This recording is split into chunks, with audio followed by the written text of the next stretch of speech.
Hello, నేను మీ CS రావు. పద్మశ్రీ గరికపాటి నరసింహారావు గారు, ఆయన ప్రవచనం ఒక కౌన్సిలింగ్ లాగా ఉంటుంది యూత్కి. మరి ఆయన జీవిత విశేషాలు ఏంటి అనేది తెలుసుకునే ప్రయత్నం చేద్దాం. ప్రస్తుతం మన దగ్గర గరికపాటి గారి శిష్యులు సత్యనారాయణమూర్తి గారు ఉన్నారు, ఇంటరాక్టర్. నమస్తే. నమస్కారం సిఎస్ రావు గారు.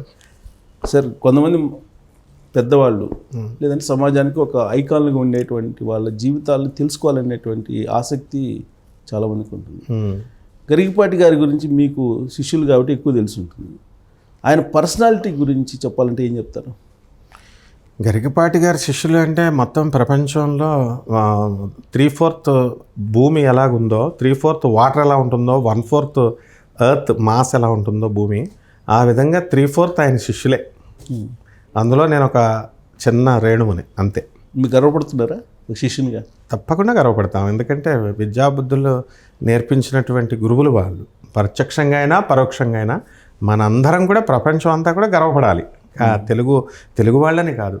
ఎందుకంటే వారి బోధనలో చక్కగా జ్ఞానం ఉంటుంది, రేషనాలిటీ ఉంటుంది, హేతుబద్ధత, సైంటిఫిక్ అప్రోచ్ ఉంటుంది. ఏది కూడా మూఢంగా డాగ్మా సెంటర్డ్ ఫిలాసఫీ చెప్పరాయన. మూఢనమ్మకాలు, మెటీరియల్ సెంటర్డ్ ఫిలాసఫీని కలుపుతూ స్పిరిచువల్గా సైంటిఫిక్ అప్రోచ్తో లాజికల్ కన్సిస్టెన్సీ ఉంటూ తార్కికంగా ఉంటూ చెప్పుకుంటూ వెళ్తారు. కాబట్టి మహోన్నత శిఖరాలకు వెళ్ళారు ఆయన. అది విద్వాన్ సర్వత్ర పూజ్యతే అన్నారు. విద్వానుడు ఎవరైనా సరే ఆయన ఆదర్శంగా తీసుకొని ఎదగాలి అనేటటువంటి తపనతో ఒక కసిగా మనం ముందుకు వెళుతూ, విజ్ఞాన సముపార్జనకు లిమిటేషన్స్ ఉండవు వారి మాటల్లో నేను గ్రహించింది. మీ గురువు గారి గురించి ఎప్పుడైనా పబ్లిక్లో కలిసినప్పుడు ఆయన ప్రవచనాలు విన్ని ఇన్స్పైర్ అయినటువంటి వాళ్ళు ఎవరన్నా మీకు తారసపడ్డారా? వేల మంది. ఎలా అంటే వారు చెప్తుంటేనే వాళ్ళు జలధరిస్తూ ఉంటుంది. శత్రువులు కూడా ఆయన్ని ప్రేమిస్తారు. ఎందుకంటే అభంశుభం తెలియదు ఆయనకి. పాపం మొహమ్మే చెప్పేస్తాడు చక్కగా. ఫస్ట్ మనము face is the index of mind అంటారు. రాజమండ్రి పండితులు ఎవరైనా కూడా, కోస్తా, విజయవాడ, అటు మన సైడు అంతా కూడా, తెలంగాణ అయినా ఎత్తైనా మొత్తం పండితులు అంటేనే వాళ్ళ మనసుల్లో ఒక ప్రేమ ఉంటుంది. ముఖంలో పాపం దర్పత ఉంటుంది. దర్పం అనేది ఎందుకు ఉంటుందంటే, టీచర్ కదా, గురువు అంటే టీచర్. ఆయన పాపం ఆయన ఎప్పుడూ తాను గురువు అని చెప్పుకోలే. నేను ప్రవచనకర్తని అని చెప్పుకుంటారు. ఆయన ప్రవచనాలు చెప్తున్నానంటారు. మాస్టర్ కాబట్టి మాస్టర్ అంటాం మనం. గురుకుల వ్యవస్థ కాబట్టి గురువు అని అంటాం. అలా ఆయన ఎవరికి కూడా, కొంతమంది గరికపాటి గారి వల్ల ఆత్మహత్యలు ఆగిపోయిన వాళ్ళు ఉన్నారు. ఏమండి, నేను కొంచెం డిస్కరేజ్ అయ్యానండి, డిప్రెషన్ వచ్చేసేది నాకు, అటువంటిది గురువుగారి మాటలు విని ఇన్స్పైర్ అయ్యి పోరాడు అని చెప్తారు ఆయన. ఆయన మొట్టమొదటిగా జగద్గురు ఆదిశంకరాచార్యుల వారి శిష్యుడు, ప్రత్యక్ష శిష్యుడు ఆయన.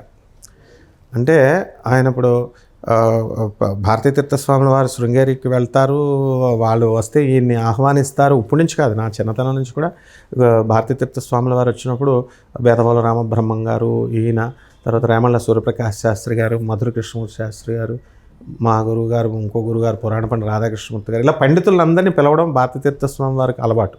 చిన్న పిల్లలను కూడా పిలుస్తారు చక్కగా. వేదపారాయణ, వేదఘోష చెప్పిస్తూ ఇలాంటి మహాపండితుల చేత ఉపన్యాసాలు చెప్పిస్తారు. మేము వింటాం.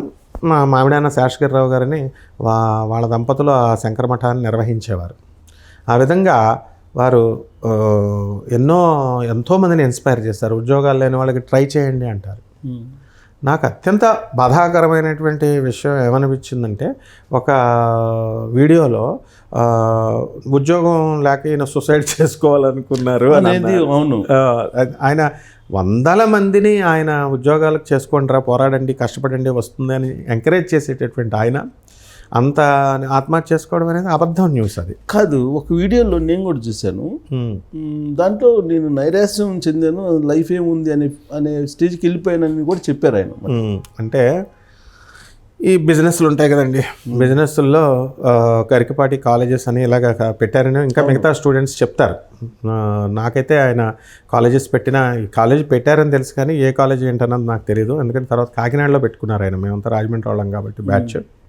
సో అప్పుడు ఆటోమేటిక్గా సక్సెస్ అనేటటువంటిదే ప్రతి వ్యక్తి చూడాలనుకుంటారు. ఫెయిల్యూర్ని యాక్సెప్ట్ చేయరు. ఆయన మెంటాలిటీ ఏంటంటే ఎంతసేపు సక్సెస్, ప్రోగ్రెసివ్గా వెళ్ళాలి, ముందుకు వెళ్ళాలి, సక్సెస్ని నేను సాధించాలి అనేటటువంటి తపనే ఆయన్ని ఒక మామూలు సాధారణ మనిషిని, ఒక సాధారణ టీచర్ గారిని ఆయన అత్యున్నత శిఖరాలైనటువంటి పద్మశ్రీ అవార్డుని వచ్చేలా చేసింది. ఇది కేవలం వీడియోలు చెప్పడం వల్ల కాదు. ఆయన టీచర్గా ఆయన ఇచ్చినటువంటి గురుతర బాధ్యతల్ని పిల్లలకి తీర్చిదిద్దారనే దాంతో వస్తాయి ఇలాంటి అవార్డ్స్. అందువల్ల మీకు ఎప్పటి నుంచి పరిచయం గరికపాటి? చిన్నప్పటి నుంచి, నేను స్టూడెంట్ అప్పటి నుంచి, 45 సంవత్సరాలు బాల్యమే. అందువలన మా గురుగారు పురాణపండి రాధాకృష్ణమూర్తి గారితో వెళ్ళేవాళ్ళం. వీళ్ళందరూ చీఫ్ గెస్ట్ల కింద పిలిచేవాళ్ళం, వచ్చేవారు. మామిడాని శేషగిరిరావు గారి ఫ్యామిలీ వాళ్ళంతా అక్కడే జరిగేది కాబట్టి వీళ్ళందరినీ పిలిచేవాళ్ళం అన్నమాట. సో సార్ ఏంటంటే ప్రత్యక్షంగా నాకు గురువులు కాదు, పరోక్షంగా నాకు గురువులు. ఎలా అంటే ఇన్స్పైర్ అంటే ఆయన మాకు డైరెక్ట్, ఇప్పుడు మీతో మేము అలాగా ఇంటరాక్ట్ అవుతామో అక్కడ అలాగే ఇంటరాక్ట్ అయ్యేవారు ప్రతి ఒక్కళ్ళు కూడా. ఆయన ఎవ్వరిని కూడా, చిన్న ముష్టివాడిని కూడా ఆయన ఏమి ఇదిగా చేయరు. ఎట్లా అంటే వీడు కించపరచరు. నమస్కారం అండి గురుగారు అని అంటే ఆయన ఎందుకు వీడితో మాట్లాడాలా అట్లా ఉండరు. పలకరిస్తారు, డౌట్స్ క్లారిఫై చేస్తారు. This is the quality of a teacher. కానీ కొంతమంది ఏమంటారంటే ఆయన గర్విష్టి అంటారు. అంటే దర్పం అనాలి, దాన్ని గర్వం అనకూడదు. కారణం ఏంటంటే టీచర్కి ఆత్మవిశ్వాసం ఉంటుంది. Every teacher student is the replica of the teacher అంటారు. ఇప్పుడు నేను కూడా గర్వంగానే ఉంటాయి నా స్పీచెస్. నా గురువు ఎవరైతే నాకు ఆదర్శం అనుకుంటామో వాళ్ళ రెప్లికా మనం ముద్ర అయిపోతాం. సో మా టీచర్స్ అంతా కూడా రైల్వే మిక్స్డ్ హై స్కూల్ రాజమండ్రిలో టీచర్స్ అంతా కూడా తెలుగులో సుబ్రహ్మణ్య శర్మ గారిని ఉండేవారు. సుబ్రహ్మణ్య శాస్త్రి అని తెలుగు పండితులు అంతా ఇలాగే ఉంటారు. కొట్టేవారు, తిట్టేవారు. కాబట్టి మేము మాట్లాడగలుగుతున్నాం. కాబట్టి వీళ్ళల్లో ప్రేమను చూడాలి, వీళ్ళల్లో ఆర్ద్రతని, శిష్యుడిని డెవలప్ చేయాలని. ఇప్పుడు ఆయన ఎందుకండి కాంట్రవర్సీలు ఎందుకు అవ్వాలి? ఆయన ఇప్పుడు ఆడవాళ్ళ గురించి చెప్తూ, డ్రెస్సింగ్ గురించి చెప్తూ ఒకసారి కాంట్రవర్సీ అయ్యారు. ఎందుకు అయ్యారు అంటే వాళ్ళ పిల్లలు అనుకున్నారు ఆయన. ఇప్పుడు మేము మోడర్న్గా, నేను ఇంగ్లీష్ మీడియం స్కూల్స్లో చదువుకున్నాను. నేను ఈవెన్ గవర్నమెంట్ జూనియర్ కాలేజ్ రాజమండ్రిలో చదివాను నేను. And after that I'm professor in physics అనమాట నేను. మీరు సో ఐఐటి మద్రాస్లో ప్రవచనాలు అనేది చెప్తాం, అది ప్యాషన్ అది. సో సమాజ సంస్కరణ చేయాలి. ఎందుకు చేయాలి? మేము ఎన్నో ఇన్స్టిట్యూట్స్ స్టార్ట్ చేసాం. సో ఎడ్యుకేషన్ వింగ్లో ఉన్న వాళ్ళకి ఎలా ఉంటుంది అంటే వైడ్గా ఉంటాయి ఆలోచనలు, అందరూ డెవలప్ అవ్వాలి. ఇప్పుడు మూఢనమ్మకాల ప్రక్షాళన, జగద్గురు ఆదిశంకరాచార్యులు వారు జగత్ మిథ్య, బ్రహ్మ సత్యం అని చెప్పారు. కార్ల్ మార్క్స్ ఏం చెప్తాడంటే బ్రహ్మ మిథ్య, జగత్ సత్యం అంటాడు. అంటే ప్రపంచం ఉంటుంది, బ్రహ్మ కనిపించని బ్రహ్మ వేస్ట్ అంటాడు. సో ఈ రెండింటిని చెప్పినటువంటి విధానంతో వెళ్ళినటువంటి వాడు ఒక గరికపాటి. బ్రహ్మసత్యం, జగదభి సత్యం. అంటే ఈ మెటీరియలిస్టిక్ వరల్డ్లో ఉంటున్నాం కాబట్టి దీనికి ఈక్వల్ అండర్స్టాండింగ్స్తో వెళుతూ, ఈక్వల్ ఇంపార్టెన్స్ ఇస్తూ రియలిస్టిక్ లైఫ్కి, ఆ తర్వాత మళ్ళీ దానికి ఏమన్నా స్పిరిచువల్ లైఫ్కి, రెండిట్లకి కూడా సమన్వయం చేసుకునేటటువంటి ధీశక్తిని కలిగి ఉండాలి అని వారు చెప్తారు. కానీ లైఫ్ ఎలా ఉండాలి, లైఫ్ని ఎలా లీడ్ చేయాలి, ఇవన్నీ చెప్తూ ఉంటారు. మరి ఆయన లైఫ్ని చూసినప్పుడు మీకు ఏమనిపిస్తుంది? అంటే యాక్చువల్గా దాంపత్య జీవితం కానీ, ఆయన లేడీస్ పట్ల ఎలా ఉండాలి, ఇవన్నీ చెప్తూ ఉంటారు కదా. ఆయన మీరు చూసుంటారు కదా వాళ్ళ ఫ్యామిలీని. ఈశ్వరచంద్ర విద్యాసాగర్ కలకత్తాలో ప్రముఖ ఫిలాసఫర్ ఆయన. వినోబా భావేలాగా, కాళోజీరావు, రామకృష్ణ పరమహంస, అలా ఒక ఫిలాసఫర్, స్పిరిచువలిస్ట్, ఇట్లా అనమాట. ఈశ్వరచంద్ర విద్యాసాగర్ దగ్గరికి ప్రతిరోజు కొన్ని వందల మంది వచ్చేవారు లైన్ ఇంటి దగ్గర. ఏమిటి అంటే ఆయన సమస్యలు తీరుస్తూ ఉండేవారు, సలహాలే. అప్పుడు ఒక ఆవిడ వచ్చి వాళ్ళ పిల్లవాడిని తీసుకొస్తుంది. ఏంటమ్మా అంటే, మా అబ్బాయి ఎక్కువ స్వీట్స్ తింటున్నాడండి అంటారు. స్వీట్స్ తింటున్నాడంటే అయితే మానే బాబు అని చెప్పమంటుంది ఆవిడ. అయితే ఈయన ఏమంటాడంటే ఒక నెల తర్వాత రామ్మ అంటాడు. ఆవిడ ఎక్కడో కలకత్తా నుంచి బోల్డంత దూరం నుంచి వచ్చారు వాళ్ళు, వేల కిలోమీటర్ల దూరం నుంచి. సో నెక్స్ట్ మళ్ళీ 1 month తర్వాత వచ్చిన తర్వాత అప్పుడు ఆయన ఏమంటాడంటే స్వీట్లని మానే బాబు అంటాడు. అప్పుడు ఆవిడ ఏమంటుంది, ఈ ముక్క ఆ రోజే చెప్పేసి ఉంటే సరిపోను కదా సార్, ఎందుకనంటే ఇది కొన్ని వేల వేల కిలోమీటర్ల రాంచీ నుంచో లేకపోతే మెడ్రాస్ నుంచో వచ్చామండి, అంత దూరం ప్రయాసలు డబ్బులు కూడా మేము పేదవాళ్ళం, ఆ మొక్క చెప్పొచ్చు అంటే ఈశ్వరచంద్ర విద్యాసాగర్ ఒకటి చెప్తాడు, ఏదైతే అప్పుడు నువ్వు వచ్చినప్పుడమ్మా నేను కూడా స్వీట్లు తింటున్నాను, ఇప్పుడు నేను మానేశాను, ఎవరికైతే బోధించాలో అది నేను చేయకుండా ఉండాలి, కాబట్టి అందుకని ఈ నెల నేను ప్రాక్టీస్ చేశాను స్వీట్లు తినడం మానేసి, అప్పుడు నాయన నువ్వు స్వీట్లు తినకు అని చెప్పాను అన్నారు. ప్రతి మనిషి జీవితంలో కూడా మనం చూడాల్సింది look at the brighter side of the facts అంటాం. అంటే మనం ఎంతసేపు కూడా మనిషిలో లోపాలను వెతకడానికే చూడకూడదు, అసలు ఆ ప్రయత్నమే చేయకూడదు.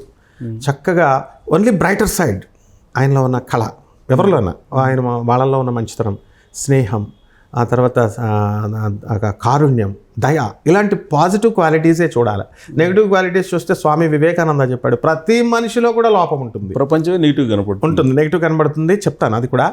ప్రపంచంలో ప్రతి మనిషిలోనూ ఒక చిన్న లోపం ఉంటుంది, ఆ చిన్న లోపమే కనుక లేకపోతే అతడు భగవంతుడితో సమానమైపోతాడు. కాబట్టి లోపముగా ఉండడం అనేటటువంటిది అది అర్హత కాదు, అది it is not a disqualification, అనర్హత కాదు దేనికి వేటు.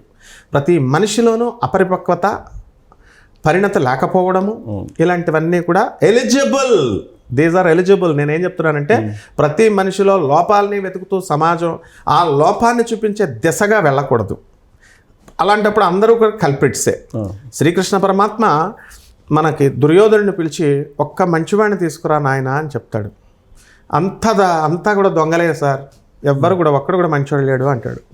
అదే కృష్ణుడు ధర్మరాజుని పిలిచి ఒక్క చెడ్డోడిని తీసుకురా నాయన అంటాడు. ఆయన మొత్తం ప్రపంచం అంతా తిరిగి ఒక్క చెడ్డోడు లేడంటాడు. మనం చూసే కోణాన్ని బట్టి ఉంటుంది. కాబట్టి మనం పచ్చకామెరల వాడికి లోకం అంతా పచ్చన అని, అలాగే as you think so you become, నువ్వు ఏదైతే అది అవుతావు. As you sow you reap, ఏ విత్తనం అయితే వేస్తావో అదే వస్తుంది. ఆ విధంగా యద్భావం తద్భవతి, ఇవన్నీ కూడా చెప్తాయి. కాబట్టి ఆయన ఏది చెప్పినా బాల్యావస్థ, కౌమార అవస్థ, యవ్వనావస్థ, వార్ధక్య, ఇట్లాగా దశలు దాటుకొని ప్రతి మానవుడు వస్తాడు. ప్రతి దశలో ప్రతి మానవుడు తప్పు చేయకుండా ఏదో ఒక దశలో ఉంటూనే వస్తాడు. టీచర్లు చిన్నప్పుడు మేము we use to feel very happy. మా టీచర్ పిలిచి, మా తెలుగు మాస్టర్ సుబ్రహ్మణ్య శాస్త్రి గారు పిలిచి, కొట్టకపోతే తిట్టకపోతే సార్ ఈరోజు నన్ను తిట్టలేదు, మీరు కొట్టండి సార్, తిట్టండి అని అనేవాళ్ళం. అలా మా గరికపాటి గారి చేత తిట్లు తింటుంటే మాకు ఆనందం వస్తుంది. వీడియోల్లో ఆయన తిడుతూ చొరకలేస్తుంటే అబ్బా ఎంత బాధ తింటున్నారు మా గురువు గారు.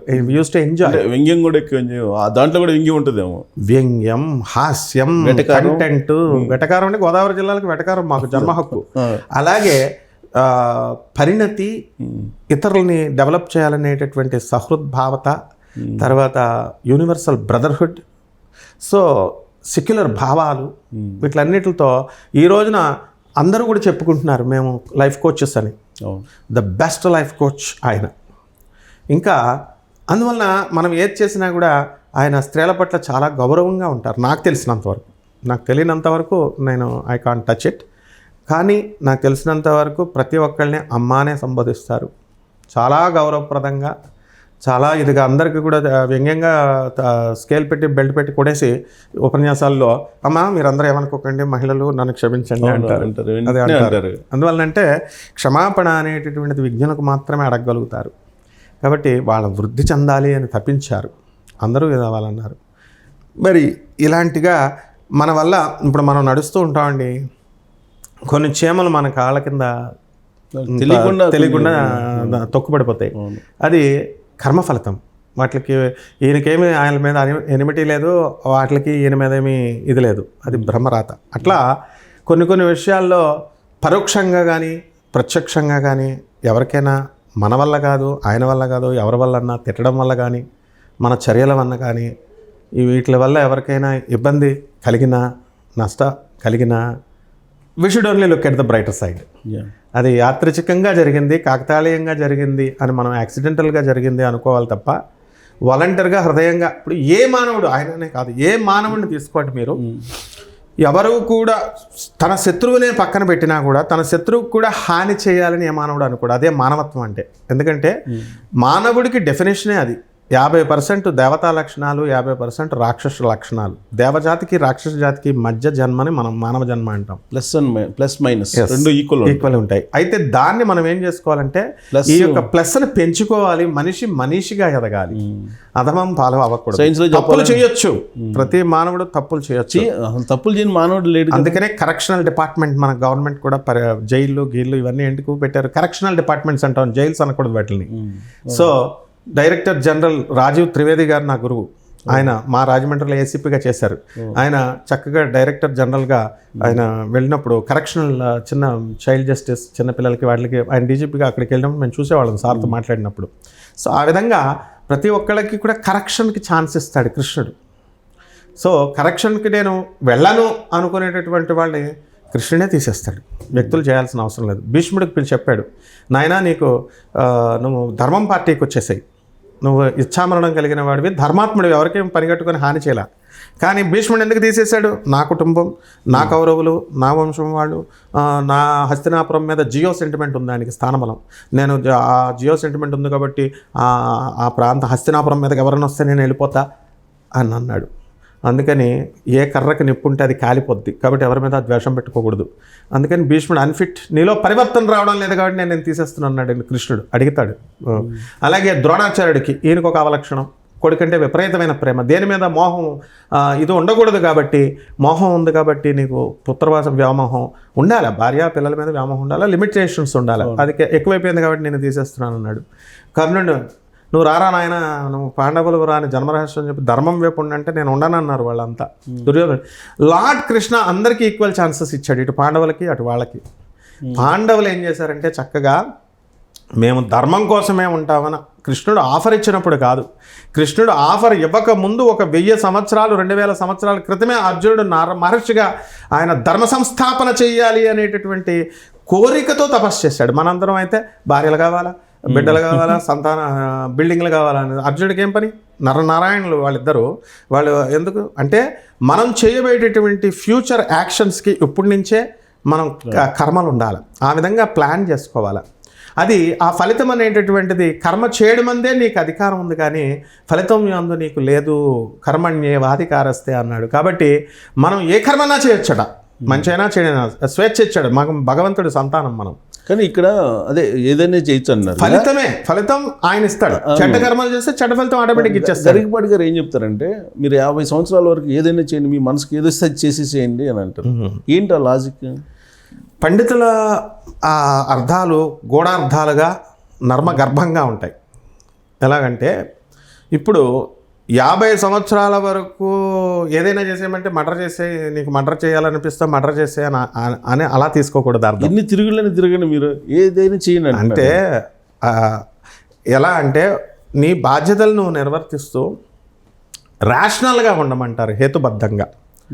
అంటే మహా అయితే ఒక మనిషి ఎంతమందిని లవ్ చేయగలుగుతాడు? ఒకటి చేస్తాడు, ఫెయిల్ అయితే ఇంకోటి చేస్తాడు, ఈ లోపల కాళ్ళు లాగుతాయి. కాబట్టి అది లవ్ చేయలేకపోతుంటే అప్పుడు ఆయనకి ఏమనిపిస్తుంది? నేను లవ్ చేయలేకపోయినా అని వీడు బెంగపెట్టుకొని చచ్చిపోతాడు. లాస్ట్లో ఏ కోరికతో అయితే మనం చచ్చిపోతామో ఆ జన్మ వస్తుంది, జడభరతుడు కదా, మళ్ళీ నెక్స్ట్ జన్మ. అందుకని నువ్వు తాగాలనిపిస్తుంది, తాగి పడేసాయి. ఓకే. కానీ గురువుగారు చెప్పింది అది కాదు అర్థం. అంటే నీ లక్ష్యం గురించి చెప్తారు ఆయన. ఆయనతో నాకున్న నేను అబ్జర్వ్ చేసిన దాన్ని బట్టి, అంటే నువ్వు ఒక ఆర్టిస్ట్గా ఎదగాలనుకుంటున్నావు, నువ్వు మధ్యలో ఎవరో డిస్కరేజ్ చేస్తారు, ఆగకు, పూర్తి చేసేయి. ప్యాషన్, జీతం వచ్చినా రూపాయి వచ్చినా రాకపోయినా లాస్ అయినా. ఒక ఐఏఎస్ ఆఫీసర్ అవ్వాలనుకుంటున్నావు, ఆయన అవ్వాలనుకున్నప్పుడు నువ్వు నిన్ను ఏంటి నువ్వు ఐఏఎస్ కొట్టేస్తావా, నీకు అంత సీన్ ఉందా అని సమాజం, దుష్ట సమాజం డిస్కరేజ్ చేస్తుంది. నువ్వు నిరాశపడకు, కొట్టుబడాయి, ఫెయిల్ అయిపోతే తర్వాత సంగతి చూద్దాం. ఆ ఉద్దేశంలో గురువుగారు ఏం చెప్తారంటే, ఎవరికి ఏది లక్ష్యాలు ఉన్నాయో, ఎవరికి ఏది ఇవి ఉన్నాయో అవి తీర్చేసుకోండి, సాధించుకోండి అన్నారు. అందువల్ల నెగిటివ్ షేడ్స్ ఎప్పుడు కూడా చూడకూడదు, ఓన్లీ పాజిటివ్. శ్రీకృష్ణ అనగానే వేరే విధంగా అర్థం చేసుకున్నట్టు ఇది కూడా అలా అనమాట. ఇప్పుడు శ్రీకృష్ణ పరమాత్మ ఆయన ఈ 16,000 మంది గోపికలు కూడా రామాయణ కాలంలో ఋషులు వాళ్ళు. ఆయన రాముడి యొక్క అందము ధ్యాయే దాజానుబాహుం ధృతశరధనుషం బద్ధపద్మాసనస్థం పీతం వాసోవసానం నవకమలదళ స్పర్ధినేత్రం ప్రసన్నం వామాంకారూఢ సీతా ముఖకమలమల్లోచనం నీరదాభం నానాలంకారయుక్తం దదతమురజటామండలం రామచంద్రం. అంత అందగాడు రాముడు, ఆజానుబాహం. ఆయన చూడగానే ఋషులు, అంటే పురుషుడు ఒక్కడే ఉంటాడు, స్త్రీలు వేరు పురుషులు వేరు కాదు. ఓం ప్రకృతి అయిన మహా, ఓం వికృతి అయిన మహా అని లక్ష్మీ సహస్రంలో అష్టోత్తరంలో చెప్తాం. అంటే ప్రకృతి అందంగా ఉన్నది ఆమె తల్లే, వికృతి మామూలుగా చండాలంగా ఉన్నది కూడా ఆమె. అంటే మంచి చెడు రెండు కూడా ఆమె ప్రకృతి. కాబట్టి ఈ యొక్క దీంట్లో ఏంటంటే రాముల వారిని చూసి, ఆయన అందాన్ని చూసి పుంసాం రంజింపజేసేటటువంటి గుణం, మగవాళ్ళనే రంజింపజేసేటటువంటి ముగ్ధ మనోహర రూపం, నీలామానుష విగ్రహుడు రాముడు కృష్ణుడు. ఒకసారి మేము కౌగలించుకుంటామంటే ఇప్పుడు మీకు ఇవ్వను ఆ ఛాన్స్, నేను కృష్ణావతారంలో మీకు ఇస్తానని చెప్పి గోపికలుగా వాళ్ళ సిద్ధి పొందారు కాబట్టి ఋషులుగా వాళ్ళకి గోపికలుగా ఇచ్చి రాసలీలలు చేసి, రాసలీలలు అంటే మళ్ళీ రొమాంటిక్ డ్యాన్సులు కాదు, డివైన్ డ్యాన్స్ అనాల. సో అలా చేసి వాళ్ళందరికీ కూడా మోక్షాన్ని ఇచ్చారు. అందువలన మనం గురువులు, ఆధ్యాత్మికవేత్తలు, తర్వాత ప్రవచనకారులు, అంటే ఒరిజినల్ వాళ్ళు ఎవరైతే ఉన్నారో అటువంటి వాళ్ళు వాళ్ళు చెప్పేటటువంటి అర్థాలలో చాలా గూఢార్థం ఉంటుంది. ద్వంద్వార్థం అంటే మళ్ళీ మంచికే, మళ్ళీ ద్వంద్వార్థం అంటే రెండని కాదు, అర్థం ఉంటుంది, నర్మ గర్భంగా ఉంటుంది. కాబట్టి it will be an encoded language and it is our responsibility to decode it. ఎలాగంటే డీకోడ్ చేసుకునేది అర్థమవుతుంది. వేదాలు ఒకటి మీరు రాముడు గురించి ప్రస్తావించారు కాబట్టి రాముడు నాన్ వెజ్ తింటారు అనేది ఈయన ప్రవచనకర్తగా చెప్పారు. అది తప్పు. రాముడు మాంసం తినడు. అండ్ ఆయన మా గురువు గారు అయినప్పటికీ కూడా నేను ఖండించేస్తున్నాను. ఎందుకనంటే, విన్నారా మీరు ఆ వీడియో? విన్నాను. అయితే మాంసము అనేటటువంటిది ఆయన గురువు గారు చెప్పింది అర్థం అదే నేను అంటున్నాను, డీకోడ్ చేయాల. మాంసం అంటే ఒక యానిమల్ బాడీ, యానిమల్ క్యార్కాస్, చనిపోయిన దాన్ని క్యార్కాస్ అంటాం, బ్రతుకున్న దాన్ని యానిమల్ బాడీ. 105 మూలకాలు ఉంటాయి, potassium, lithium, all the elements, chromium, calcium, మన బాడీలో కూడా అయ్యే ఉంటాయి, కెమికల్ కాంబినేషన్. ఆ 105 ఎలిమెంట్స్ ఉన్నటువంటి బాడీ ఒక చెట్టులో ఉంటుంది, మాంసంలో ఉంటుంది, అన్నిటిలోనూ ఉంటుంది.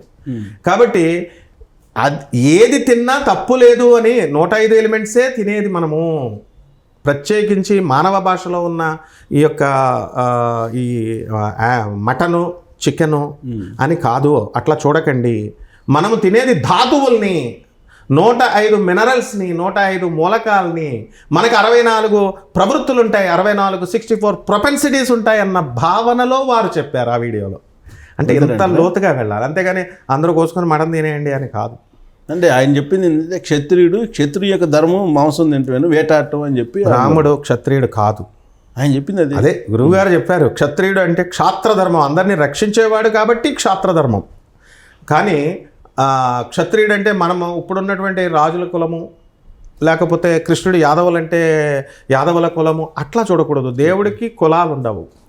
వాళ్ళకి మానవుడిదంతా ఒకటే కులము, అది ఒకటే లోకం, ఇది వసుదైక కుటుంబం ఇది. కాబట్టి there are no castes, there are no sects. అసలు స్త్రీ పురుషుడే వేరే వేరే కాదని శాస్త్రాలు చెప్తున్నాయి.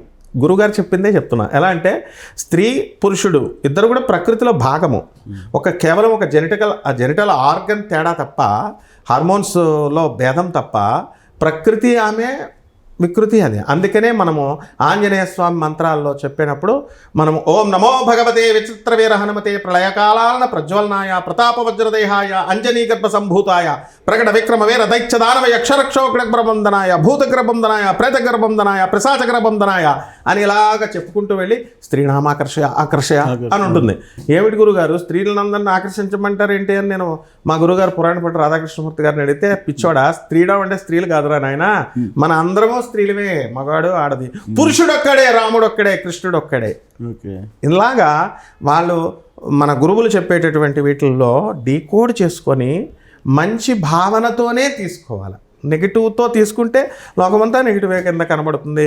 చెప్పేటటువంటి శృతులే తప్పులుగా ఉంటాయి. వాళ్ళ ప్రవచనాలు కాదు, అసలు శాస్త్రాలు పురాణాలే రాంగ్లు అయిపోయి తప్పుగా కనబడతాయి అన్నమాట. సో శారద గారు అలాగే గరికపాటి గారిని చూస్తుంటే ఒక పుణ్య దంపతులాగా కనిపిస్తూ ఉంటారు. అవును, వాళ్ళ అన్యోన్య దాంపత్యం మీరు దగ్గర నుంచి చూస్తుంటారు కదా, ఎలా ఉంటుంది వాళ్ళు ఇంటికి వెళ్ళినప్పుడు వాళ్ళ ఆతిథ్యంగా అనేది? వారు హోటల్లో ఇళ్ల సంగతి వదిలేసేయండి, వాళ్ళందరినీ కూడా అందరినీ చాలా మంచిగా చూసుకుంటారు. ఆవిడ అభంశుభం తెలియని ఆవిడ, నోట్లో నాలుక లేని ఆవిడ. గురువుగారు నోట్లో నాలుగు ఉన్నట్టుగా కనబడతారు కానీ ఆయనకు కూడా నోట్లో నాలుక లేదు. నిజం చెప్తున్నాను నేను. మాణిక్య వీణాం ఉపలాలయంతి మదాలసాం మంజుల వాగ్విలాసాం మాహేంద్ర నీలద్యుతి కోమలాంగీం మతంగ కన్యాం మనసా స్మరామి. శారదామె, ఆమె పేరే శారద. యా కుందేందు తుషారహార ధవళ యా శుభ్ర వస్త్రాన్విత యా వీణా వరదండ మండితకర యా శ్వేత పద్మాసన యా బ్రహ్మాచ్యుత శంకర ప్రభృతి బిర్దైవే సదా పూజిత సా మాం పాతు సరస్వతి భగవతి శ్రీ సరస్వతి ముపాస్మహే. మరి ఈ వాణిని మనము పల్లెత్తు మాట అనరు. ఆమె మా అబ్జర్వేషన్. ఆయన కూడా ఆమెని చాలా అపురూపంగా చూసుకుంటారు, అందరినీ అపురూపంగా చూసుకుంటారు. బయట వాళ్ళని అందరినీ కూడా చూస్తారు.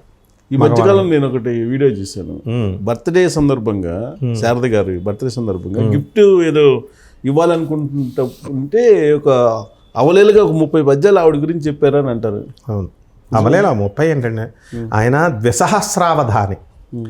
అంటే సరస్వతి సామే వసుధ జిహ్వాగ్రే బ్రహ్మరూపా సరస్వతి సామే తిష్టంతు అని అన్నాడు అనుకోండి. సరస్వతి ఆయన నాలుక మీద కూర్చుంది, అందరికీ తెలుసు. నేను గొప్పలు చెప్పడం కాదు. అందువలన 30 పద్యాలు ఏమిటి, ఆయన సహస్రావధానం అంటే 1000 మంది 1000 ప్రశ్నలు, అష్టావధానం అంటే 8 మంది 8 ప్రశ్నలు. ఇలా ఎంతమంది ప్రశ్నలు వేసినా అవన్నీ మెమరీలో గుర్తుపెట్టుకొని వాళ్ళ ఫస్ట్ క్వశ్చన్ మీరు అడిగారు కదా, సెకండ్ క్వశ్చన్ మీరు అడిగారు కదా, 8వ క్వశ్చన్ దగ్గరికి వచ్చి మళ్ళీ ఫస్ట్ క్వశ్చన్ చెప్పంటే అంత ధారణాశక్తి ఉండాలా. అలాంటి అన్ని చెప్పినప్పుడు 30 ఏముంది, ఎన్ని వస్తే అని చెప్పేస్తారు. తన గురించి ఆవిడ గురించి అప్పటికప్పుడు చెప్పారు. అవును, ఆసువుగా చెప్తారు. ఆసువుగా అప్పటికప్పుడే అల్లేసి చక్కగా చెప్తారనమాట. ఆ యొక్క ప్రజ్ఞ అనేటటువంటిది, సరస్వతి కటాక్షం అనేటటువంటిది ఆయనకు ఉంది. ఆ 30 పద్యాలు చెప్పిన తర్వాత తన గురించి మర్చిపోలేనటువంటి బర్త్డే అది అని చెప్పి ఆవిడ. కరెక్టే కదా. అంటే వాళ్ళిద్దరి మధ్య ఎంత బాండింగ్ ఉంది, దాంపత్య జీవితం. ప్రతి మనిషి కూడా ఉండాలి, అలా మనం ఆశించాలి కూడా, అందరినీ ఉండమని. అప్పుడు శివపార్వతులు ఎలా ఉంటారు, శివుడేమో entirely different, rough and tough. బురద రాసుకుంటాడు, మురగ చర్మాన్ని పెట్టుకుంటాడు, మెడలో రుద్రాక్షలు వేసుకుంటాడు, పామును మెడలు వేసుకుంటాడు. మరి పార్వతీదేవి చక్కగా పట్టు చీరలు కట్టుకుంటుంది, తర్వాత నగలు ఆభరణాలు అంత అలంకారం, మంచి ఈవిడ అలంకారం. విష్ణుమూర్తి చెల్లెలు కాబట్టి ఈమెమో ఎంటైర్లీ డిఫరెంట్ ఈయన శివుడు. మరి వీళ్ళిద్దరూ విడిపోలేదు కదా, డైవర్సులు తీసుకోలేదు కదా, వాళ్ళిద్దరూ కూడా చక్కగా కలిసి ఉన్నారంటే దీన్ని అలా ఉండాలి దంపతులని గురువుగారు, మరో గురువుగారు చాగంటి కోటేశ్వరరావు గారు చెప్తారు. ఈయన కూడా అందరూ చెప్తారు సేమ్, అట్లా ఉండాలి, అలా ఉంటారు కూడా. ఆయన వేషధారణ చూస్తే కూడా ఎప్పుడు ఆయన భాషలో చెప్పాలంటే పెట్టపడలాంటి పంచలు కట్టుకొని ఉంటారు కదా. అవును, అంటే పండితులలో ముఖ్యంగా ఉండాల్సింది దర్పం. మాకు ఇంకో రాజమండ్రిలో బొత్స కవి గారని ఉండేవారు. ఇప్పుడు ఇది చందన రమేష్ గారు ఉన్నారు, చందన మోహన్ రావు గారు, వీళ్ళంతా. చందన రమేష్ నాకు ఫ్రెండ్ బాగా, బొమ్మన వాళ్ళు, చందన వాళ్ళు అందరూ, మేమంతా రాజమండ్రి వాళ్ళం కాబట్టి గరికపాటి వీళ్ళంతా కూడా. మరి అక్కడ ఏమైందంటే బొత్స కవి గారు ఒకసారి మంచి పైకి మంచి పంచలు కట్టుకుని, మంచి ఇస్త్రీ ఖద్దరు లాల్చీలు అవి వేసుకొని వచ్చేవారు. పంచి కట్టుకునేవాడు, పైన కుర్తాలాగా షర్ట్ పోనే అనుకోండి, షర్ట్ వేసుకొచ్చేవారు. ఎప్పుడు చూసినా బొత్సగారు చాలా పూర్ ఆయన పాప. ఆయన ఒకసారి వారింటికి నేను వెళ్ళాను, బనేను పాపం చిరిగిపోయి ఉంది, దానిపైన కోటు వేసుకున్నారు. ఆదాయం లేదు. చందన రమేష్ దగ్గరికి వెళ్తే ఏ పండితుడు ఇచ్చినా రోజుకు ఒక 500 ఇచ్చేవాడు. ఎప్పుడు వెళ్తే అప్పుడు 500. అప్పట్లో ఆ రోజుల్లో 500 ఇచ్చేవాడు. పండితులను గౌరవిస్తాడు అంత, అట్లా 500. అట్లాంటి మరి గురువులు. కానీ ఆయన దర్పం. ఆయన నారాయణ దాస్ గారి పేరు చెప్తారు, విజయనగరం నారాయణ దాస్ గారి శిష్యుడిని నేను అనేవారు. నారాయణ దాస్ గారు అంటే పెద్ద పండితులు ఆయన. అందువలన పండితుల వాళ్ళకి ఉన్న ఆ ప్రేమ, ఆ ఇది అంతా కూడా నన్ను మూర్తి స్ఫూర్తి అనేవాడు, అందరికీ స్ఫూర్తి చేస్తాంతో కాలం చేశారు. ఈ పగలు ప్రతీకారాలు ఇవన్నీ మనుషులు ఇవన్నీ దాన్ని ఏమంటారు, మానవుడు ఒకళ్ళనొకళ్ళు కొట్టుకోవడము, తిట్టుకోవడం ఇవన్నీ శాశ్వతంగా ఉండదు. కానీ గిర్రమని ఒక 20 సంవత్సరాలు ఉండేసరికి మనుషుల అస్తిత్వాలే ఉండవు. భోజన ప్రియుడు అని కూడా అంటారు. NT Ramarao garu, Garikapati garu NT Rama Rao vice president, fans association vice ప్రెసిడెంట్గా ఆయన ఎన్నో సందర్భాల్లో చెప్పారు. రామారావు గారు భోజన ప్రియుడిగా, ఈయన కూడా భోజన ప్రియుడే. ఇంకో భోజన ప్రియుడు చంద్రమోహన్ గారు. అందువలన రామారావు గారి వారసత్వం అలా ట్రావెల్ చేసి తప్పకుండా వస్తుంది కదా. ఇప్పుడు మనం నేను ఇందాకే చెప్పాను, student is the replica of the teacher అంటాం. మరి టీచర్ ఎప్పుడు కూడా స్టూడెంట్ ప్రతిబింబం. టీచర్ ప్రతిబింబమే స్టూడెంట్ అవుతాడు. మనం ఆదర్శంగా గరికపాటి గారిని ఎందుకు పెట్టుకోవాలి? మనం చాగంటి కోటేశ్వరరావు గారిని పెట్టుకోవచ్చుగా, లేకపోతే నండూరు గారిని పెట్టుకోవచ్చుగా, లేకపోతే వధిపతి పద్మాకర్రావు గారిని పెట్టుకోవచ్చుగా, లేకపోతే మన సామవేదం షణ్ముఖ శర్మ గారిని పెట్టుకోవచ్చుగా.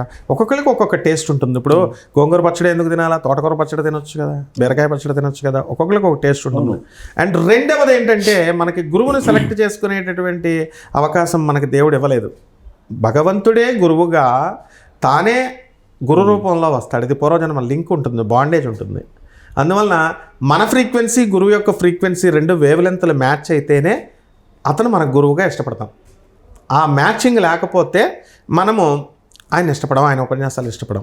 కాబట్టి ఎక్కువ మందిని మనము మన మాటలతో కట్టివేయడానికి మన ప్రతిభ కాదు చూసేది, మన మంచితనం, మన స్నేహశీలత, మన వినయము, ఇవన్నీ కూడా ఉంటాయి. సో ఫ్రమ్ డౌన్ టు ఎర్త్గా ఉంటేనే మనల్ని ప్రజలు అంగీకరిస్తారు, మన సారస్వత్యాన్ని గుర్తిస్తారు, గౌరవిస్తారు. మనం భయపెట్టి గౌరవింపజేసుకోవచ్చు, కానీ వాళ్ళ హృదయ కోర్ ద హార్ట్ నుంచి రావాలా ఈయన నేను ప్రేమించాలని. సో అటువంటి ధన్యజీవులు వీళ్ళ ఐదుగురు కూడా. కానీ గరికపాటి గారు పద్మశ్రీ అందుకునే స్థాయికి ఎదగడం వెనుక చాలా డిసిప్లిన్ ఉంది అంటారు. 100% ఎన్టీఆర్ డిసిప్లిన్, ఒక అక్కినేని నాగేశ్వరరావు డిసిప్లిన్. రామారావు గారు తెల్లవారుజామున 3 గంటలకి ఆయన మెడ్రాస్ వీధుల్లో వాకింగ్కి వెళ్ళేవారు. వెళ్తే పక్క వీధిలో, ఈ వీధి 3 o'clock అనుకోండి, పక్క వీధి టర్న్ అవుతుంటే 3:05 అనుకోండి, అది ఇంకో వీధిలో 3:10 అనుకోండి. ఒకవేళ గడియారాలు ఆగిపోతే రామారావు గారు మార్నింగ్ 3కి వస్తే ఈ వీధిలో వాళ్ళు రామారావు గారిని చూసి 3 o'clock, ఆ పక్క వీధిలో 3:05 అని పెట్టేసుకునేవారు. అంత డిసిప్లిన్ ఉంటుంది పాత జనంకి. గరికపాటి నరసింహారావు గారు రోజుకు 18 గంటలు కష్టపడతారు, పుస్తకాలు చదువుతారు. టీచర్ అంటే అది నిరంతర కృషి. స్వస్తిక్ హనుమంతరావు గారిని ఉండేవారు. ఆయన చనిపోయేటప్పుడు మా గురుగారు, ఆయన రాజమండ్రిలో, ఆయన రేపు చచ్చిపోతారనగా కూడా ముందు రోజు కూర్చొని రాస్తున్నారు. ఆయన ఇంగ్లీష్ స్వస్తిక్ గైడ్స్ అంటే బంగారం కిలోలు కొన్నాడు ఆయన, అలా రాస్తున్నారు. అలాగే మన లాయర్ గారు సి పద్మనాభరెడ్డి గారు, మాకు ఇంకొక గురువు గారు, చీఫ్ జస్టిస్ ప్రవీణ్ కుమార్ రెడ్డి గారు వాళ్ళ నాన్నగారు, ఆంధ్రప్రదేశ్ చీఫ్ జస్టిస్. వాళ్ళ మనవడు శరణ్ రెడ్డి, పద్మనాభరెడ్డి గారు వాళ్ళ మనవడు శరణ్ రెడ్డి నా స్టూడెంట్. అయితే పద్మనాభరెడ్డి గారు కూడా నిరంతరం క్యాన్సర్ వచ్చింది పాపం ఆయన. అయితే లాస్ట్ డేస్ వరకు కూడా హార్డ్ వర్క్ చేస్తూ రాస్తూ వెళ్ళారు. ఇది గురువుల లక్షణం అంటే. కేవలం 4 మంచి మాటలు లేకపోతే పూజలు చేసేయడము ఇలాంటివి కాకుండా మానసిక వికాసము, మానసిక పరిణతి, అజ్ఞానాన్ని తొలగింపజేయడానికి జ్ఞానాన్ని అంకురింపజేయడము. తర్వాత ఈ గురువు అనేటటువంటి వాడి లక్షణం ఎలా ఉంటుందంటే, శిష్యుడికి కలగబోయేటటువంటి రాబోయేటటువంటి ఆపదలను కూడా గురువు రక్షించాలి, తొలగిస్తాడు. ఇప్పుడు శ్రీకృష్ణుడు అర్జునుడు గురువుగా భావించాడు అర్జునుడు కృష్ణుడిని. అజ్ఞానాన్ని తొలగించడమే కాదు, భగవద్గీత చెప్పాడు అర్జునుడికి, అంటే మనందరికీ చెప్పాడు ఆయన, అర్జునుడు మిషగా చెప్పుకొని. జ్ఞానం ఇవ్వడమే కాదు, ఆ శక్తి అనేటటువంటి ఆయుధాన్ని వేస్తుంటే ఈయన చనిపోతాడు కాబట్టి ఘటోత్కచుడిని దింపి ఆయన చంపించేశాడు కృష్ణుడు. అలాగే నాగాస్త్రాన్ని వేసినప్పుడు రెండు బటన్నులతో 2 అడుగులు కిందకి నొక్కి ఆ నాగాస్త్రం అర్జునుడు పేక నుంచి వెళ్లాల్సింది పైనుంచి పంపించాడు. అంటే గురువు యొక్క లక్షణం అది ఉండాలి. అందుకనే మనం ఎవరినైనా గురువు గారు అని సంబోధిస్తున్నామంటే ఈ 3 చేయగలగాల. ఒకటి అజ్ఞాన నిర్మూలన, రెండవది జ్ఞాన అంకురింపజేయడం జ్ఞానాన్ని, మూడవది నువ్వు శిష్యుడికి వచ్చేటటువంటి ఆపదలను తొలగించే కెపాసిటీ నీకు ఉండాలి. అందుకనే ఆయన ఎప్పుడు కూడా ఎవరిని గురువు గారు అని సంబోధించనివ్వరు. సో ఇప్పుడున్నటువంటి కపటలంతా కూడా గురువు గారు వాళ్ళ డిక్లరేషన్, సద్గురువు నేనే, సిద్ధగురువు నేనే, జగద్గురువు అని కూడా పెట్టేసుకుంటున్నారు, కదిలే దైవాలని పెట్టేసుకుంటున్నారు. ఇది చాలా బాధాకరమైన విషయం. మరొకటి ఏంటంటే ఆయన గురించి ఎక్కువ గరికపాటి గారి గురించి చెప్పేది, ఆయన నటనా ప్రావీణ్యం కూడా ఉందంటారు, నిజమేనా? సంగీతము, సాహిత్యము, నటన ఇవన్నీ 64 కళలు ఇవి. మేము చిన్నప్పటి నుంచి కూడా స్కూల్లో ఉన్నప్పుడు సుబ్రహ్మణ్య శాస్త్రి గారు మా తెలుగు మాస్టర్ ఎప్పుడు దుర్యోధనుడు గద పట్టుకొని వచ్చేసేవాడు అలంకారం చేసి. వీళ్ళకి పిచ్చి ఉంటుంది, నటన పిచ్చి ఉంటుంది. పద్యాలు రాసేటటువంటి ప్రతి ఒక్కళ్ళకి కూడా నటన ఆటోమేటిక్ ఉంటుంది, సంగీతం ఉంటుంది, డెఫినెట్గా ఉంటుంది ప్రతి ఒక్కళ్ళకి కూడా. సో వాళ్ళు ఎందుకంటే ఆ డైలాగ్ అతుల వితుల సోత అలాగా మా మాస్టర్ చెప్పాడు, అతుల వితుల సోత బల్లాక అలా మరి ఆ పద్యాలు మనం చెప్పలేకపోతున్నాం చూసారా. కాబట్టి అలా ఆయన ఆ గాంభీర్యము, ఆ నటనా చాతుర్యము ఇవన్నీ కూడా ఉంటాయి. సో బై డిఫాల్ట్ వచ్చినాయి అంటారు డెఫినెట్గా నటన అనేది. పుట్టుకతో నాటకాలు వేయటం, రచనలు అంటే సరైన రచనలు ఆయన చెప్పేది ఏంటంటే జన్మతః అది దైవదత్తమైనటువంటి గుణాలని, దైవదత్తమైనటువంటి లక్షణాలని పెంచుకోమంటాడు ఆయన ప్రతి ఒక్కరిని. నేనే మోనార్క్గా ఉండాలా, నేను ఒక్కడనే ఆ సహస్రావధానం అవ్వాలా, నేను ఒక్కడనే విజ్ఞానవేత్తనం అవ్వాలా, నాకొక్కడికే పద్యాలు రావాలా, ఇట్లా కాదు. ఆయన అందరినీ కూడా ఎదగమంటాడు. అదే గురువు లక్షణం. వీరే కాదు, ఇప్పుడు నేను చెప్పినటువంటి 5 గురువులు కూడా మరి వీళ్ళంతా కూడా ఆ లక్షణాలు ఉండబట్టే ఎంకరేజ్ చేస్తున్నారు. వాళ్ళందరి మీద ఎంతమంది విమర్శలు చేసినా, ఎంత డౌన్ఫాల్ చేయాలని చూసినా వాళ్ళకి ప్రచారాలతో సంబంధం ఉండదు, కీర్తి ప్రతిష్టలతో సంబంధం ఉండదు. అప్ అండ్ డౌన్స్ని చూస్తారు వాళ్ళు. స్థితప్రజ్ఞులు వీళ్ళంతా. సో ఒక మూమెంట్లో నేను ఇంకా ప్రవచనాలు చెప్పను అని చెప్పి అనౌన్స్ చేశారు. అవును. ఏ సందర్భంలో చేశారు? మళ్ళీ చెప్తాను మళ్ళీ ఎందుకు ఆయన మళ్ళీ మొదలు పెట్టారు అంటే, గురువు ప్రవచనాలు చెప్పడం మానేస్తే ప్రపంచం అంతా కూడా నాశనం అయిపోతుంది. ఎలాగంటే హిరణ్యాక్షుడు వేదాలను ఎత్తుకుపోతాడు. ఎలా? హిరణ్యాక్షుడు అనేటటువంటి వాడు హిరణ్యకశిపుడు సోదరుడు, పెద్దవాడు. ఈ వేదాలను అబ్జర్వ్ చేస్తాడు. దేవతలకి ఎవరు ఇస్తున్నారు ఫుడ్? హవిస్సులు యజ్ఞాలు చేస్తుంటే దేవతల ఫుడ్ బలం వస్తుంది. కాబట్టి అది కట్ చేసేయాలంటే వేదాల మూలం.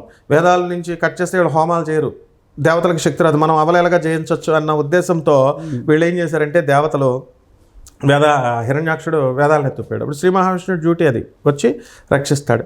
అలాగే బ్రిటిషర్స్, నేను చదివింది ఆంగ్లో ఇండియన్ టీచర్స్ దగ్గర కాబట్టి వాళ్ళ డివైడ్ అండ్ రూల్ పాలసీ ఉంటుంది. బ్రిటిషర్స్ దగ్గర కానీ అమెరికన్స్ దగ్గర కానీ వాళ్ళు ఏం చేశారు, మన భారతదేశానికి వచ్చి వేద విజ్ఞాన సర్వస్వాన్ని 1 సంవత్సరం పాటు కాలేలాగా నలంద విశ్వవిద్యాలయాల్లో ఉన్న లైబ్రరీస్ని కాల్చేశారని చెప్తారు.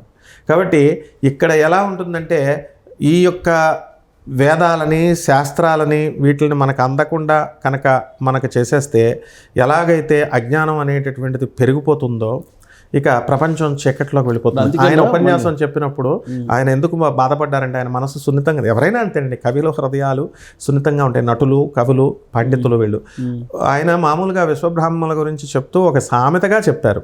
ఏమన్నారంటే, అది సామెత మాత్రమే. తల్లి గురించి, తల్లి బంగారం చేసేటప్పుడు స్వర్ణకారులు పిల్లోడిది కూడా ఒక తన తల్లి అయినా సరే చిన్నది మిగుల్చుకుంటాడు అని అది చెప్పారు.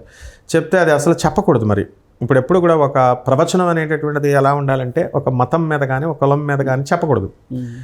అదే విషయంలో చాగంటి కోటేశ్వరరావు గారు కూడా యాదవుల గురించి చెబుతూ ఆయన ఒక సామెత చెప్పినప్పుడు, యాదవులు శ్రీకృష్ణ పరమాత్మ ఎటువంటి కుటుంబంలో పుట్టారంటే అంటే అనాగరికం, పాప అంతా అండర్ ప్రివిలేజ్డ్, డెవలప్ కానటువంటి వంశంలో అంటే ఆయన యాదవుల మీద ఒక సామెత చెప్పారు.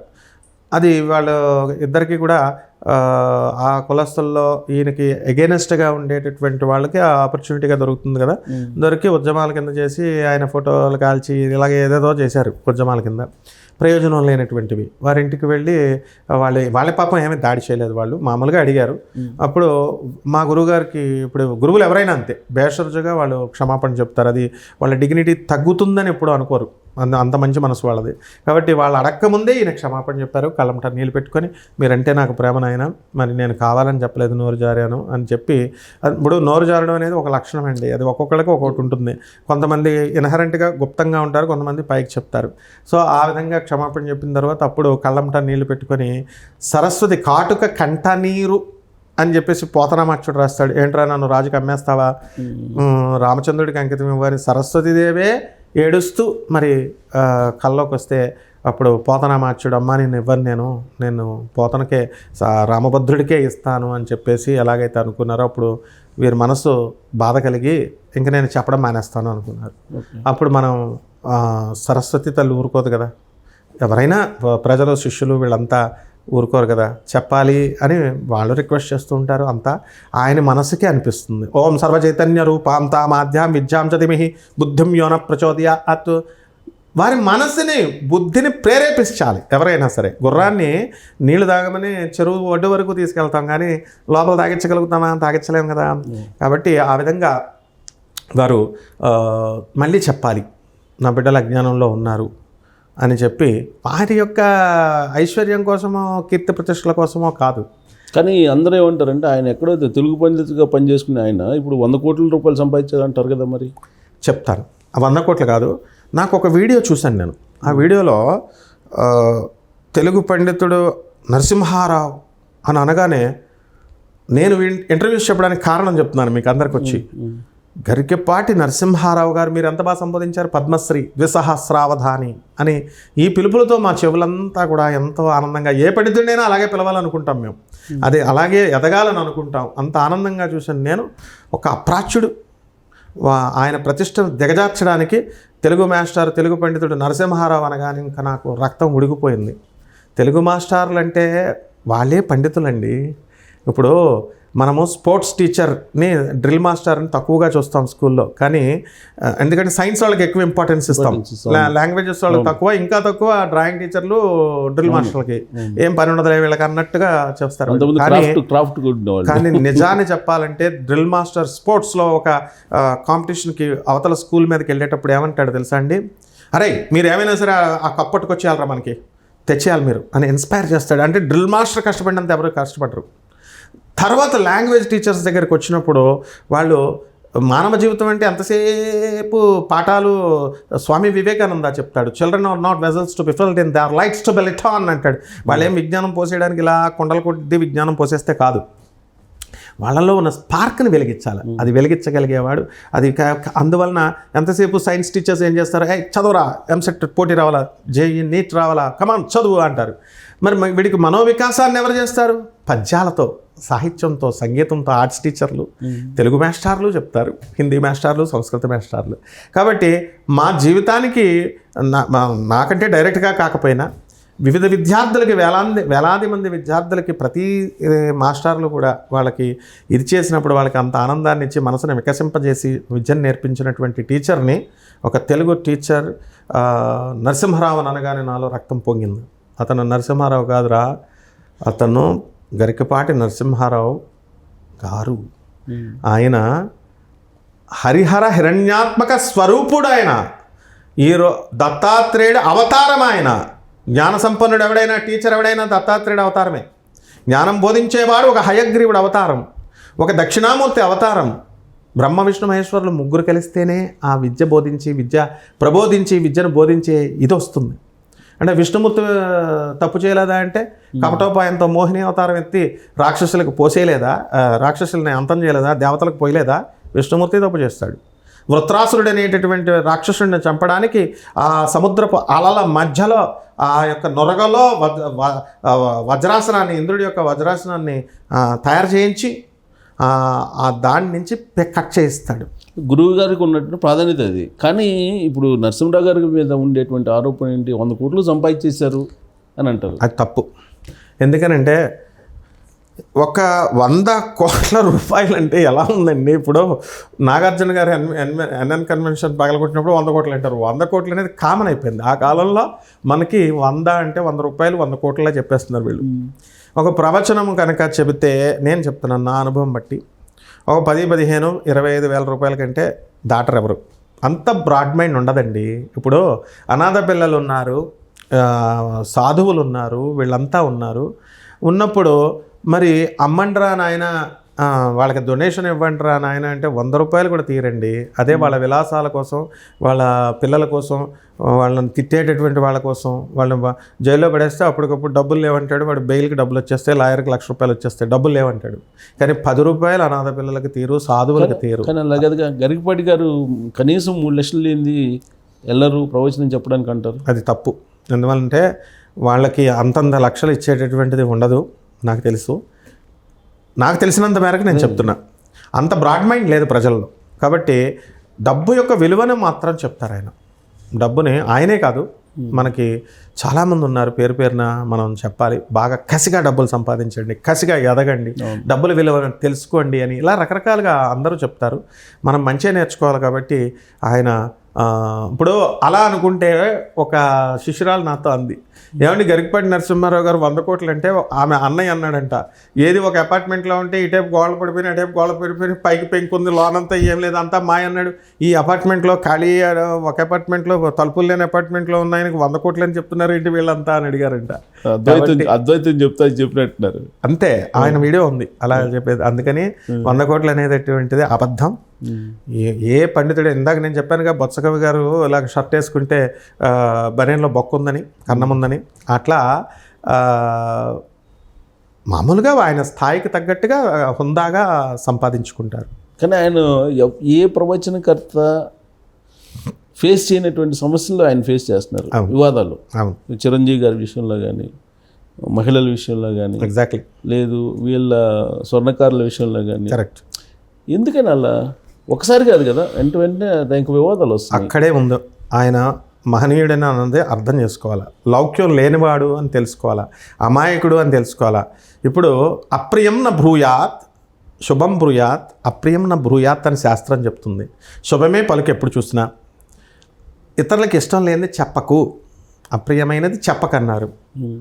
అప్రియమైనది ఎవరు చెప్తారండి? మాస్టర్ ఒకడే చెప్తాడు. ఇప్పుడు స్టూడెంట్ పాఠాలు చిన్నప్పుడు నేను చదవట్లా, అరే ఇలా రా అని చెప్పి, నువ్వు చదువుకోకపోతే నాశనం అయిపోతావు రా అని చెప్పి అవసరమైతే కర్రతో కొడతాడు. టీచర్ ఒక్కడే, తల్లి ఒక్కతే, తండ్రి ఒక్కడే, టీచర్ మాత్రమే, ఈ ముగ్గురు మాత్రమే కొడతారు. మిగతా వాళ్ళు ఎవరికి అలా చేయరు, రిస్క్ తీసుకోరు. ఫ్రెండ్స్ అనేవాళ్ళు చెబుతారు, నాయన నువ్వు ఇలాగ వినకపోతే పెదనాన్నలో చిన్నాన్నలో వీళ్ళు చెబుతారు అంతవరకే. కానీ ఈ ముగ్గురు మాత్రము కంపల్సరీ, వాడు ఏమనుకున్నా సరే, చిన్నప్పుడు మనల్ని తిట్టుకుని అపార్థం చేసుకున్నా సరే, పెద్ద అయిన తర్వాత వీడు మా మాస్టర్ వల్ల, మా అమ్మ వల్ల, మా నాన్న వల్లే, నేను కొట్టడం వల్లే నేను బతికాను మంచిగా అని అంటారు. ఆ విధంగా ఆయన గరికపాటి నరసింహారావు గారు ఆయన ఆడవాళ్ళ డ్రెస్సింగ్ స్టైల్ చూశారు. ఇప్పుడు నిజమే, మరి ఇప్పుడు స్త్రీలంతా కూడా మోడర్న్, ఇప్పుడు ఆయన పెరిగింది తెలుగు మీడియం స్కూల్స్లో, జిల్లా పరిషత్ స్కూల్స్లో చదివారు. మేమంటే ఇంగ్లీష్ మీడియం స్కూల్స్లో చదివాం. కాబట్టి మోడర్నిటీని మేము ఆస్వాదిస్తాం. జనరేషన్ గ్యాప్ ఉంది ఆయనకి నాకు. నా గురువు స్థానంలో ఉన్నారు కాబట్టి ఆయన ప్రాచీనంగా తెలుగు మాట్లాడటమే తప్పు, కరెక్ట్ అంటారు వాళ్ళు. ఇంగ్లీష్ మాట్లాడితే అరే ఏంట్రా ఇంగ్లీష్ అంటారు. మాకు ఇంగ్లీష్ అంటే ఇష్టం, జనవరి 1 అంటే మాకు ఇష్టం అనుకున్నాం, వాళ్ళకి ఉగాదిరా అంటారు. కాబట్టి ఆ విధంగా పిల్లలు మరీ టూ మచ్గా డ్రెస్సులు వేసుకున్న వాళ్ళని అన్నారు. మీకు ఇక్కడ నేను చిన్న ఎగ్జాంపుల్ చెప్తాను. గోవాలో మొత్తం మనం గోవా కనుక వెళితే, గోవాలో లోకల్ ఉన్నవాళ్ళు మాత్రం పూర్తి పైజమా కుర్తా పూర్తి డ్రెస్ వేసుకుంటారు. ఇక బాంబే నుంచి గోవాని ఇంకా ఏ ఊర్లు పల్లెటూరుల నుంచి వచ్చిన వాళ్ళు మరీ దారుణంగా కట్రాయర్లు అంత సైజు వేసుకుంటారు. మరి మగాళ్ళు కాదు మిడ్డీలు, బికినీలు అలా వేసేసుకుంటుంటే, సినిమా కత్రినా కైఫ్, ఐశ్వర్యరాయ్ గారు వేసుకున్నట్టు ఇక్కడ ప్రాక్టికల్ లైఫ్లో వేసుకుంటే ఎవరేమంటలేదు కదా. అలాంటిది వద్దమ్మా, కొంచెం ట్రెడిషనల్గా ఉండండి అన్నారు. ఇకపోతే చిరంజీవి గారి విషయంలో మాత్రము ఆయన ఎలా అంటే, చిరంజీవి గారు చాలా పెద్ద లెజెండ్. ఆయన కూడా మృదు స్వభావి, పాపం ఎవ్వరిని ఏమనరు, ఆయన కూడా ఒక్క మాట అనలేదు. ఆయన సాత్వికుడు, మహాసాత్వికుడు అని పెద్ద పేరు ఉంది చిరంజీవి గారికి. అటువంటి వ్యక్తి మరి పక్కన ఫోటోలు దిగుతారు కదా, సినిమాలు పిచ్చి కదా మనకి అందరికీ. సో వెళ్ళి దిగుతుంటే ఈయన స్ట్రిక్ట్ టీచర్ కదా, మామూలు లూజ్ టీచర్ అయితే బాగుండు, స్ట్రిక్ట్ టీచర్ కమాన్ అని అది ఎక్కువసేపు అయ్యి ఉంటుంది, నాకు తెలియదు కాబట్టి మామూలుగా చెప్తాను, నా అసంప్షన్. కాబట్టి వాళ్ళు చెప్తున్నప్పుడు కొంచెం అది ఆపేస్తే ఆ కార్యక్రమం ఇంకా అవకూడితే నా ఉపన్యాసం చెప్తాను. ఎందుకంటే ఇప్పుడు నేనైనా పాఠం చెప్పినప్పుడు, మనమైనా మీరైనా టీచర్గా ఉన్నప్పుడు సైలెన్స్ అంటాం, అందుకే వింటే మనం పాఠం వింటుందని.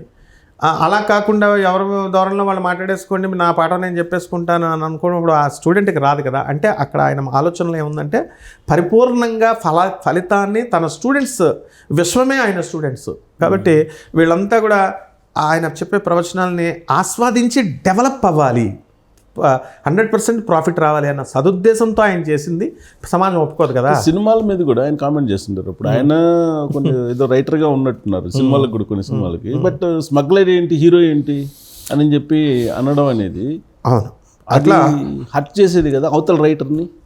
అంటే టీచర్ అనేవాడు హర్ట్ చెయ్యాలనే అంటాడు ఎప్పుడైనా సరే. సమాజ సంస్కరణ అంటే సమాజం అలా సిగ్నల్గా తీసుకుంటుందేమో. ఇప్పుడు నైజీరియా క్రాఫ్ట్స్ వచ్చినాయి ఇప్పుడు ఈ మధ్యకాలంలో, చూడండి ఇక్కడ మధ్యలోనే ఇలా కటింగ్ చేసుకొని ఇక్కడ వదిలేస్తున్నారు. ఆ క్రాఫ్ట్ చూసిన తర్వాత ఇదేంట్రా బాబు ఫస్ట్ టైం భయపడేవాళ్ళం, ఆ తర్వాత ఇప్పుడు కామన్ అయిపోయింది. అలా సినిమా కమర్షియల్ ఎలిమెంట్స్తో వీళ్ళు రక్తి కట్టించాలని చేస్తారు, బాగానే ఉంది.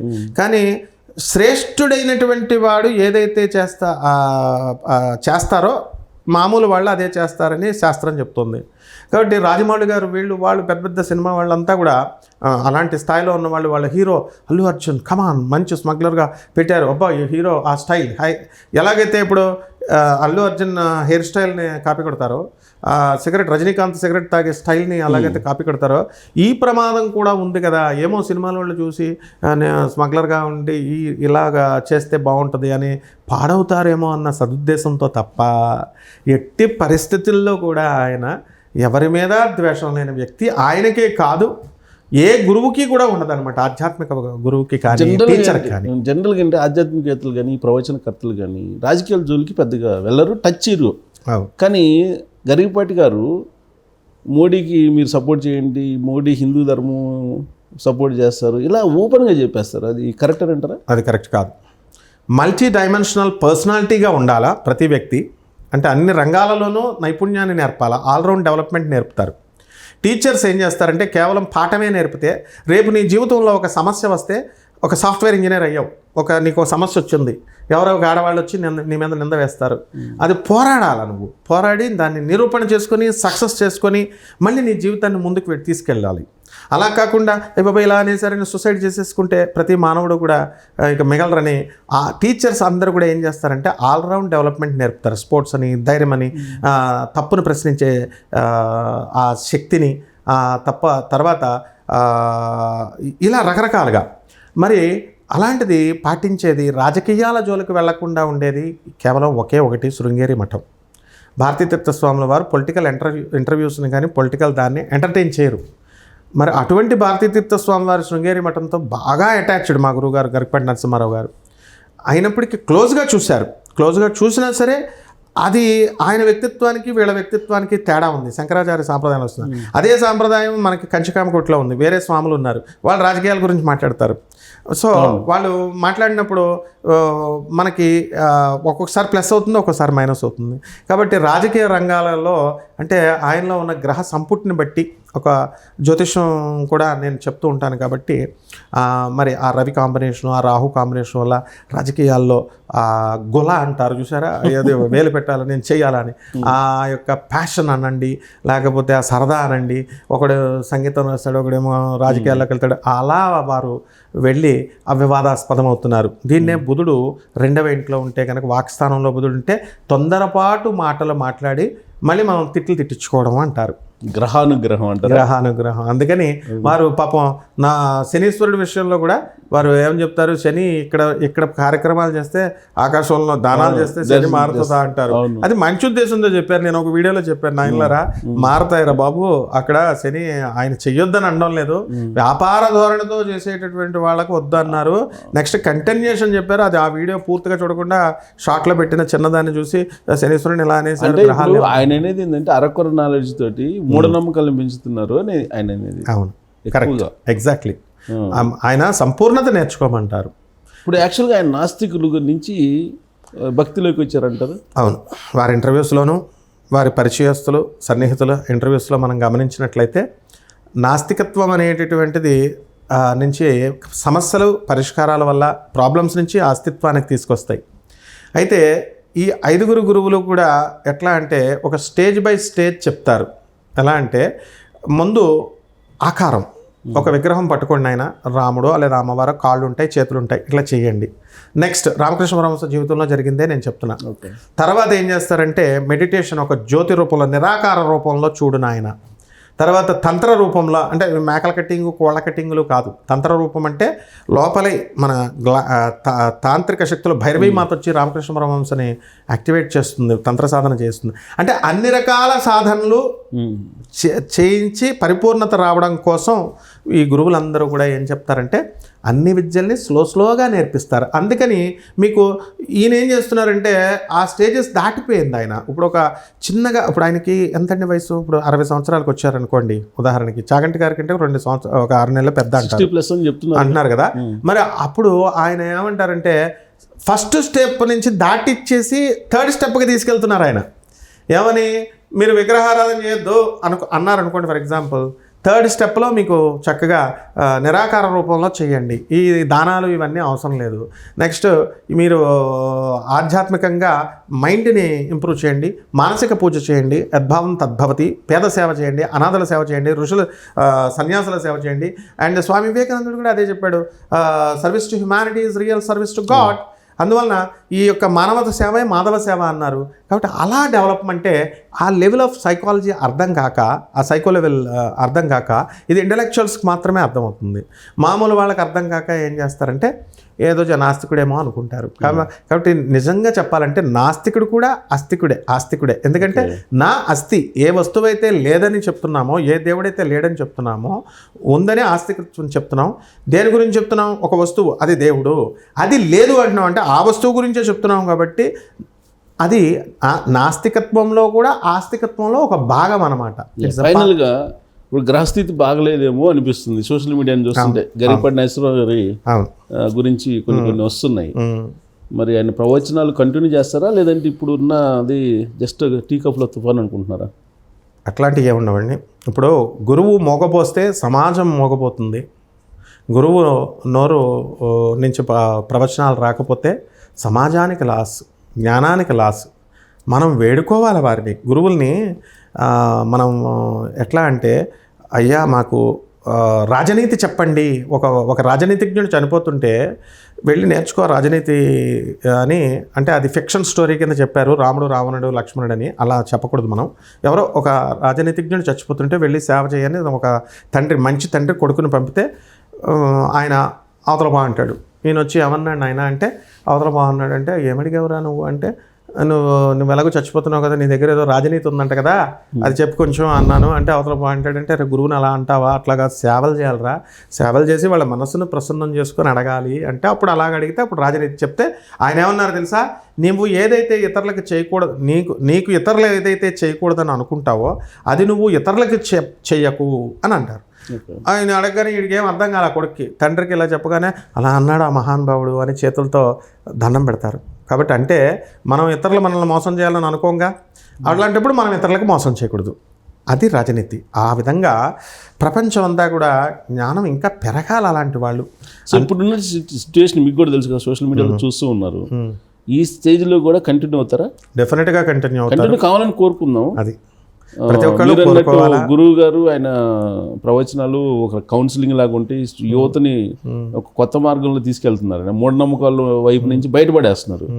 కాకపోతే ఆయనకి మీరు అన్నట్టు గ్రహపాటు బాగలేదు అనుకుందాం, గ్రహపాటు ఏదో కొంచెం ఇబ్బందికరంగా ఉందేమో, మరి దీన్ని అధిగమించి వస్తారంటారా? గ్రహపాటు బాగోకపోవడం కాదు, ఒక సోషల్ మీడియాలో ఇప్పుడు ఒక వ్యక్తి వచ్చాడు, గ్రహాలతో పెట్టుకుంటే ఇలాగే ఉంటుంది అని ఏదో పెడుతున్నారు వాళ్ళు. That is all non sense. గురువు శాసిస్తే తదేవ లగ్నం తదేవ చంద్రబలం తదేవ తారాబలం తదేవ అన్నారు. గురువు శాసిస్తే ఆకాశంలో నక్షత్రాలే శుభమైపోతాయి. గురువు శాసిస్తే ఆ గ్రహాలే శాసించబడతాయి, అనుకూలమైన రీతిలోకి వచ్చేస్తాయి. నా గురోరధికం తత్వం, నా గురోరధికం జ్ఞానం, నా గురోరధికం తపః తస్మై శ్రీ గురవే నమః. గురువును మించిన జ్ఞానం కానీ మెటాఫిజిక్స్ కానీ, గురువును మించినటువంటి తత్వం అంటే మెటాఫిజిక్స్, ఆ తర్వాత జ్ఞానం. నేను జ్ఞానం నేర్చేసుకున్నాను, నా గురువు కంటే ఎక్కువ అంటే కుదరదు. గురువే జ్ఞానమే అధికమైనది శిష్యుడి కంటే ఎప్పటికైనా. తర్వాత నా గురోరధికం తత్వం, నా గురోరధికం జ్ఞానం, నా గురోరధికం తపః. నేను తపస్సు చేశాను, నేను చాలా చేసేసాను. నో, నువ్వెంత చేసినా గురువు తపస్సే అధికమైంది. గురువు యొక్క అనుగ్రహంతో మాత్రమే నువ్వు ఆయన పాదాల మీద అభిమానంతో మనం ప్రేమతో ఉంటేనే వస్తాం, డెవలప్ అవుతాం. నెక్స్ట్ నా గురోరధికం, నా గురోరధికం, నా గురోరధికం ఇది శివశాసనతః. గురువు కంటే అధికమైన వస్తువు ఏది లేదు లేదు లేదు. ఇది శివుని యొక్క శాసనం, మామూలు వాళ్ళ శాసనం కాదు. కాబట్టి గురు భక్తి అనేది ఉండాలి మొట్టమొదటగా. నా గురుగారంటే ప్రేమ, నా గురుగారంటే ప్రేమ అని చెప్తే మనము ఈ గురువుగారి మీద ప్రేమతో మనం ఏం చేస్తామంటే ఆయన అప్పుడు గురు రుణం తీర్చుకోలేము. గురు రుణం ఎలా తీర్చుకుంటుందంటే ఆయన ఉద్దేశం ఏంటి, ఆయన మిషన్ ఏంటి, ఆయన అది ముందుకు తీసుకెళ్ళాలా చేయాలా. ఇప్పుడు మనం పరమానందయ్య శిష్యులం, మనం మంచి కోసం చెప్తాం, అది చెడుగా పరిగణించవచ్చు గురువు గారులకి జనరల్గా అప్పుడప్పుడు. అయినా అది మన తప్పు కాదు. గురువుకున్న మనస్సుకున్న ఒక్క ఉదాహరణ మీకు చెప్తాను. ఆఖరిగా నా జీవరత్నం మాస్టర్ గారిని మా రైల్వే స్కూల్లో ఒక మాస్టర్ గారు ఉండేవారు. ఆయన భార్య ఉన్నారు. మా మాస్టర్ గారు మాకు చిన్నప్పటి నుంచి పాఠాలు చెప్పిన సోషల్ మాస్టర్ గారు, అమాయకుడు పాపం. ఆయన పెరాలసిస్ వచ్చింది. పెరాలసిస్ వస్తే మా క్లాస్మేట్ రైల్వే జనరల్ మేనేజర్ అయ్యాడు. ఈయన తెలుసు కాబట్టి అరే నాకు రైల్వే ఆఫీసర్స్ జోన్ ట్రాన్స్ఫర్స్ అని ఇలాగా గ్రౌండ్స్లో సరిగ్గా లేదని చెప్పేసి నాకు ట్రాన్స్ఫర్ ఇవ్వట్లేదు, నీకు జిఎం నీ క్లాస్మేటే కదా, ఆయన శిష్యుడే వాడు కూడా, ఇలాగా నువ్వు మిగతా వాళ్ళు తెలుసు కాబట్టి నువ్వు ట్రాన్స్ఫర్ మాకు అదే విధానం ఉంటే చూడు నాయనా అన్నాడు. గురువు అడగడమే మహాప్రసాదంగా అనుకోవాలి. నేను పరమానందే శిష్యుల్లో నెంబర్ 1. ఏం చేశానంటే, నాకేం తెలుసు, మా క్లాస్మేట్లో రిపోర్టర్స్ అయిన వాళ్ళని ఇద్దరిని పిలిచాను మీలాంటి మిత్రుల్ని. అరే మన మాస్టర్ గారు మనకు పాఠాలు చెప్పారా, గురు రుణం తీర్చుకోవాలరా అంటే ఏం చేయాలి చెప్పాను. ఆయనకి ట్రాన్స్ఫర్ ఇవ్వట్లేదంటారా, ఆఫీసర్స్ కంప్లైంట్ వెళ్ళాలా, కంప్లైంట్ చేద్దాం, వాళ్ళు ఏంటి చిన్న చిన్న ఆఫీసర్స్ భయపడుతున్నారంటే, మేము ఢిల్లీలో ఉన్నటువంటి CRB central railway board chairman ఇలా ఉంటారు, వాళ్ళ దృష్టికి వెళ్ళేలాగా న్యూస్ వేసాం పేపర్లో. వాళ్ళు రాశారు, మా గురుగారు పక్షవాతం వచ్చిన ఆయనకి కంపాషనేట్ గ్రౌండ్స్లో ఇవ్వాలి, ఆయన పాపం 2 మోషన్ లేదని చెప్పి నేను రాయిపిస్తే బ్రహ్మాండంగా ఆయనకి ప్రమోషన్ వచ్చింది. అప్పుడు మా గురువుగారి ఇంటికి ఇంకోసారి వెళ్ళాం. తర్వాత మా గురువుగారు భార్య ఏమంది, ఒరే బుద్ధిహీనుడా, నన్ను ఇదే డైలాగ్ అంది, ఒరే బుద్ధిహీనుడా, నువ్వు మా ఆయనకి ఈ యొక్క పెరాలసిస్ అని చెప్పి మన సర్కిల్లో, మన రైల్వే సర్కిల్లో ఒక 100 మందికి తెలిసేది, నువ్వు పేపర్లో వేసి 2 జిల్లాలు చెప్పినట్టు ఇండియా అంతా చెప్పావురా అంటే, తల్లి ఇంకా నేను ఎక్స్ప్లెనేషన్ ఇవ్వాల. అప్పుడు మా గురుగారు ఏమన్నారు తెలుసా అండి, గురుపత్ని అలా అన్నప్పుడు మాకు తల్లి కదా ఆమె, నేనేం ఫీల్ కాను, సిగ్గులేదు నాకు. అందుకని మా గురువుగారు భార్య ఇంకా తిట్టాలని కోరుకుంటాను నేను, గురుపత్ని అయినా గురువైనా, గురువు తిట్లే మనకి ఆశీర్వాదాలు. మా గురుగారు ఏమన్నారు తెలుసా అండి, దట్ ఈస్ ద డిఫరెన్స్ గురువు మనసుకి గురుపత్ని మనసుకి. గురువు ఏమన్నారంటే, పిచ్చిదానా నా మంచి కోసం చేశాడు అతను, కానీ అది విధివశాత్తు తెలిస్తే ఏమద్ది, నలుగురు చెప్పుకుంటే 4 రోజుల తర్వాత మర్చిపోతారు, వాళ్ళలో ఉండవా లోపాలు అన్నారు. అనగానే ఆ గురువు యొక్క మనస్సు ఎన్నడూ కూడా శిష్యుడు తప్పు చేశాడు అని రానివ్వరు, లేకపోతే లాగి నన్ను 4 పీకి ఏంట్రా ఇది చేసామని అడుగుతారు కదా గురువు అనేవాళ్ళు. కాబట్టి ఎప్పుడు కూడా మన గురువు మనస్సు మంచిగా ఉంటుంది. గురుపత్ని కూడా తల్లి కాబట్టి ఆమె కూడా పైకి తిట్టినా తెంగర పనులు చూసి నవ్వుకుంటారు. గురువైనా గురువు భార్య అయినా ప్రజలైనా మనం ఓపెన్గా ఉండాలి. కాబట్టి తప్పకుండా మనం వారు ప్రవచనాలు చెప్పాలని చెప్తారు. అండ్ డెఫినెట్గా వాళ్ళు లేకపోతే మనకి దేశానికే లాస్, ప్రపంచానికే లాస్. ఎందువల్లంటే ఓపిక ఉన్నంత వరకు వీళ్ళ 5 గురువులు, అంతేకాదు వీళ్ళ 50 మంది అయిపోవాలా, ఎక్కువ మంది చెప్పాలి. కానీ యథార్థ భక్తి, యథార్థ జ్ఞానము, యథార్థ వాస్తవమైనటువంటి జ్ఞానాన్ని మాత్రమే బోధించాలి. వీళ్ళు అదే చేస్తారు. మిగతా వాళ్ళల్లో డీవియేషన్ ఉంటుంది. అంటే యథార్థత, అబ్సల్యూట్ ట్రూత్, అబ్సల్యూట్ నాలెడ్జ్ ఇవి ఇవ్వాలి. అలా ఇవ్వకుండా మామూలుగా చెప్తే కుదరదండి. సో అలా ఇచ్చేటువంటి గరికపాటి గారు తన ప్రవచనాలని యథాతథంగా గతంలో మాదిరిగా కొనసాగిస్తారని కోరుకున్నాను. Thank you very much. Thank you sir.